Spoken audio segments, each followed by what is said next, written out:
Question है किसी धनराशि पर 2 वर्ष के लिए 20% वार्षिक और अर्धवार्षिक दर से चक्रवृद्धि ब्याज गणना करने से ब्याज का अंतर 3374 रुपए है, तो मूल राशि ज्ञात करें। ठीक है, तो ये चक्रवृद्धि ब्याज से रिलेटेड, वार्षिक ब्याज से रिलेटेड और अर्धवार्षिक ब्याज से रिलेटेड, दोनों से रिलेटेड एक क्वेश्चन हो गया। ठीक है, तो इस वीडियो में हम क्या करेंगे, जो बेसिक कंसेप्ट है चक्रवृद्धि ब्याज का उसी पे फोकस कर रहे हैं हम। शॉर्ट ट्रिक पे ना जाके जो इसका बेसिक है उस पे बात कर रहे हैं। तो हमको पता है जो कंपाउंड इंटरेस्ट CI का फॉर्मूला होता है वो क्या होता है, P1 plus R upon 100 time T minus मूलधन P। ठीक है, तो ये कंपाउंड इंटरेस्ट का बेसिक फॉर्मूला होता है, ये हमको पता होना चाहिए। इसके अलावा जब हम चक्रवृद्धि ब्याज से रिलेटेड जो भी क्वेश्चन सोल्व करते हैं तो हमारे एग्जाम में एक क्वेश्चन जरूर पूछते हैं, तो हमको 11 का स्क्वायर, 12 का स्क्वायर, 13 का स्क्वायर ये हमको पता होना चाहिए। ठीक है, इसके अलावा हमको 111 का स्क्वायर, 110 का स्क्वायर, ये उसके अलावा 105 का स्क्वायर, 104 का स्क्वायर, क्योंकि स्क्वायर में आते हैं ज्यादातर। चक्रवृद्धि ब्याज में आपसे जो क्वेश्चन पूछा जाता है वो 2 वर्ष, 3 वर्ष, 4 वर्ष, इससे ज्यादा आगे नहीं पहुंचते, 5 लास्ट।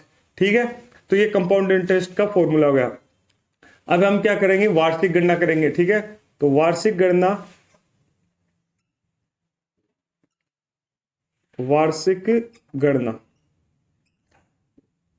तो मूलधन हम क्या मानते हैं इसमें, P। ठीक है, वार्षिक गणना के लिए क्या मूलधन हमारे पास क्या है, P। ठीक है, समय कितना है, समय 2 वर्ष, 2 वर्ष, और दर है हमारे पास 20% की, 20%। ठीक है, तो अब हम इसमें फॉर्मूला में पुट कर देते हैं CI इक्वल टू क्या है, P1 प्लस R कितने, हमारी जो रेट है 100, ये हो जाएगा 20/100, और ये टाइम कितना हमारा 2 वर्ष माइनस P मूलधन। तो ये हो गए हमारे पास वार्षिक गणना के लिए। ठीक है, तो इसीलिए अर्धवार्षिक गणना इधर, अर्धवार्षिक में क्या होता है, जो दर होती है वो आपकी आधी हो जाती है और समय क्या हो जाता है, दुगना। ठीक है, तो ये चीज हमको याद रखना, कभी भी अर्धवार्षिक पूछ ले। ठीक है, क्योंकि जो अर्धवार्षिक में क्या होगी, हमारी जो दर है वो आधी हो जाएगी और जो समय है वो हो जाएगा दुगना, पर मूलधन तो सेम ही रहेगा। तो इसका मूलधन कितना है, मूलधन P। ठीक है, समय इसमें 4 हो जाएगा, वैसे वर्ष नहीं होगा पर 4। ठीक है, और दर हो जाएगी इसकी 10। सेम ये का ये फॉर्मूला इसमें भी लगा सकते हैं हम। तो इसको मान लेते हैं CI1, तो ये हो जाएगा CI2। ठीक है, तो वो हो गया P1 प्लस R कितनी है यहाँ पे 10/100, और टाइम 4 और माइनस P। ठीक है, ये हो गया इसका एकदम बेसिक सा। ठीक है, तो ये इसको बेसिक कंसेप्ट बोलते हैं हम, जिसका चक्रवृद्धि ब्याज निकालना है। ठीक है, अब बहुत से लोग इसको सोल्व करके आराम से कर सकते हैं, पर कभी कभी क्या होता है कि कैलकुलेशन में हम कंफ्यूज होते हैं, तो वो कंफ्यूजन दूर करने के लिए इसको हम पूरा सोल्व करते हैं। ठीक है, देखो अब इसका पूरा एलसीएम लोगे तो ये इसके नीचे 1 हो जाएगा। ठीक है, और इसके नीचे 1 हो जाएगा, तो इसका एलसीएम आ जाएगा एक तरह से 100, और 100 को ऊपर मल्टीप्लाई कर देंगे, तो शॉर्ट में भी कर सकते हैं, पर आपको बताने के लिए हो जाएगा एक तरह से 100, और ये इधर हो जाएगा 100 प्लस 20, और ये स्क्वायर माइनस P। ठीक है, तो ये हो जाएगा P, और 100 प्लस 20 120, और हम इसका सीधा कर देते 120/100 गुणा 120/100 माइनस P। ठीक है, ये हो गया। इसको सिमिलरली हम इसमें भी करते, P इसका 1/1, इसका एलसीएम लिया 100। ठीक है, ये आ जाएगा 100 प्लस 10 और इसके पावर 4 माइनस P। ये हो जाएगा एक तरह से P मल्टीप्लाई 100 और 10, 110/100। ठीक है, मल्टीप्लाई 110/100 मल्टीप्लाई 110/100 और मल्टीप्लाई 110/100। इस क्वेश्चन को मैं एकदम बेसिक, एकदम पूरी स्टेप करके बता रहा हूं, ताकि कभी कभी क्या होता है कि बहुत से टीचर होते हैं वो आपको यहाँ तक करके बता देते हैं, पर क्या होता है कि स्टूडेंट्स की क्या दिक्कत आती है, जब वो कैलकुलेशन करते हैं तो कोई एक आधा पार्ट मिस हो जाता है, तो फिर उनको लगता है ये मुझसे नहीं बन रहा है। ऐसा नहीं है, आप जब कैलकुलेशन को ठीक से करोगे तो क्वेश्चन, बाकी का कंसेप्ट तो इतना ही होता है, तो जो टीचर बताते हैं वो सही है, पर क्या होता है कि कैलकुलेशन पूरी ना होने की वजह से कंफ्यूजन हो जाती है, फिर वो कॉन्फिडेंस नहीं आता अगले क्वेश्चन सोल्व करने में, क्योंकि आपका आंसर नहीं आ रहा। ठीक है, अब देखो इसमें क्या करेंगे, इसमें हम कर सकते हैं इस जीरो से इस जीरो को काट देंगे, इस जीरो से इस जीरो को काट देंगे। सेम इसमें एक जीरो से ये जीरो, इस जीरो को इस जीरो, इस जीरो को इस जीरो से, इसको इसके। ठीक है, अब 12 को 12 से मल्टीप्लाई करेंगे तो आ जाएगा 144, और 10 10 से मल्टीप्लाई करेंगे तो ये आ गया इससे p मल्टीप्लाई 144/100 माइनस p। ठीक है, सिमिलरली इसको क्या करेंगे, 11 को 11 से मल्टीप्लाई करेंगे 121, और फिर ये दोनों को, क्योंकि अब इतना बड़ा हमसे होगा नहीं 121 को 11 से, तो हम इसको एक बार ऐसे करते हैं p मल्टीप्लाई 121 मल्टीप्लाई 121। ठीक है, इनको तो हम कर सकते हैं 1 2 3 4 0, तो 1 2 3 ये 4 0। ठीक है, अब हमारे पास, अब हमें क्योंकि अंतर दे रखा है C1 और CI1 और CI2 में कितना है 3374 का, अब वो अंतर करके हम इसको सोल्व कर सकते हैं, और ये आगे इसमें माइनस p है ही। ठीक है, तो अब हम इस क्वेश्चन को आगे इसको सोल्व कर सकते हैं। अब देखो मैं इसमें इस p को भी यहाँ पे मल्टीप्लाई कर देता हूँ, p हो जाएगा यहाँ पे, तो इसको यहाँ पे आगे पूरा ही लिखता हूँ, तो एक तरह से आ जाएगा 144p/100 माइनस p। इसी तरह ये हो जाएगा 121 मल्टीप्लाई 121 p/0 मान लो। ठीक है, अब आपको बस इसमें अंतर करना है, तो हम कर देंगे, इसमें अंतर है CI1 माइनस CI2, कितना अंतर है वो 3374। ठीक है, अब हम इसको सोल्व करते हैं इधर। अब हम इसको एकदम इजीली एकदम सोल्व कर लेंगे, ये आपको स्टेप समझ में आ गई होगी।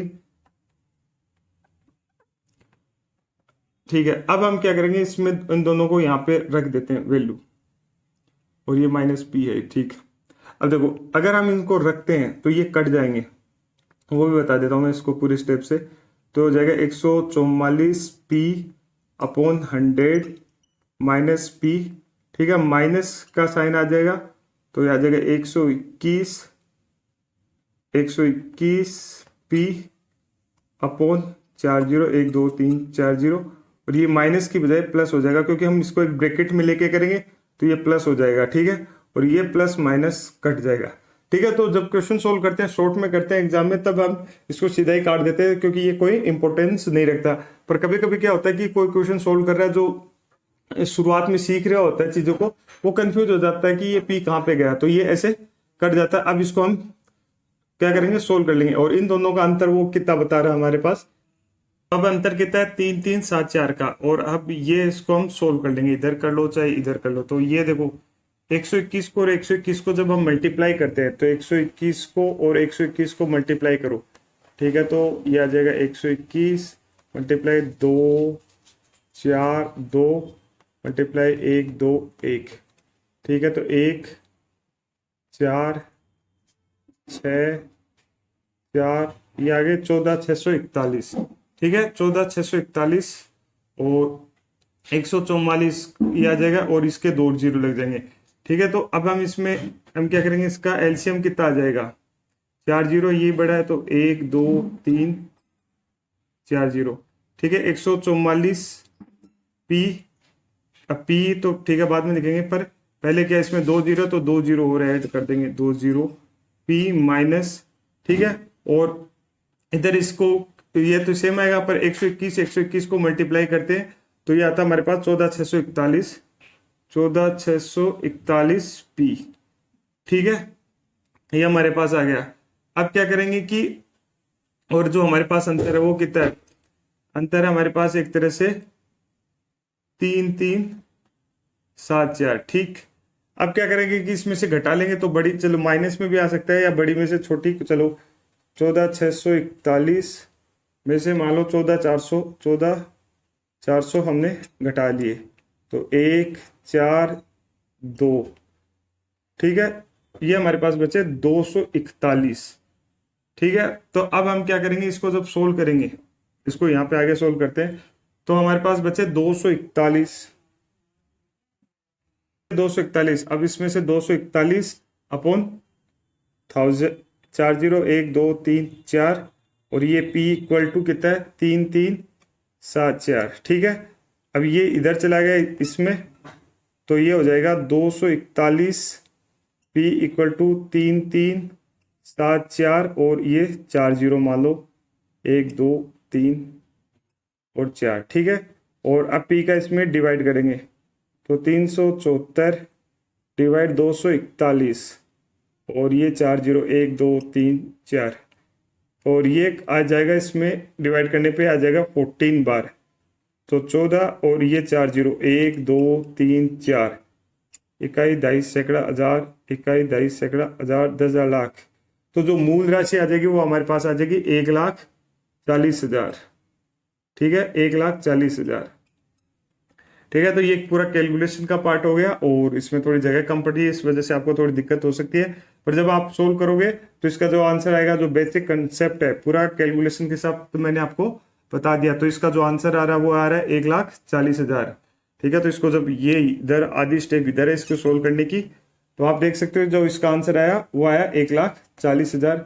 तो ये था चक्रवृद्धि ब्याज से रिलेटेड वार्षिक और अर्धवार्षिक दोनों गणनाएं थी, जिसका एकदम बेसिक जो मूल कंसेप्ट है वो बता दिया। बाकी की इसकी शॉर्ट ट्रिक भी होती है जिससे हम इसको इजीली सोल्व कर सकते हैं। उसके अलावा पर कंसेप्ट क्लियर हो तभी वो आपको ज्यादा जल्दी समझ में आती है।